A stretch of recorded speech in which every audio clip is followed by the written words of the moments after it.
je voudrais vous partager les choses que j'ai retenues et qui me paraissent essentielles. La première chose, c'est la nécessité de prendre à bras-le-corps les questions de l'éducation. On a besoin de faire en sorte que tous les jeunes français aient accès à une école de qualité parce qu'aujourd'hui elle est chère, son coût a quasiment doublé en 10 ans, les parents se désespèrent parce que certains d'entre eux n'ont pas les moyens de payer ces frais de scolarité et nous devons travailler dessus d'arrache-pied. La deuxième chose, c'est la dynamique vibrante et cette envie de créer et de participer à la croissance économique de la France.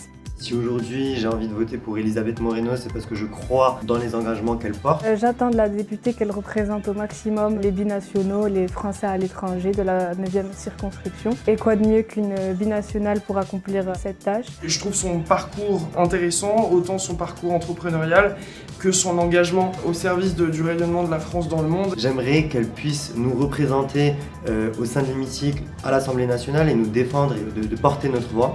Si j'avais une chose à dire à ma future députée de la 9e circonscription, c'est de ne pas oublier l'engagement qu'elle a eu durant le quinquennat en faveur de la grande cause du quinquennat, c'est-à-dire l'égalité entre les femmes et les hommes.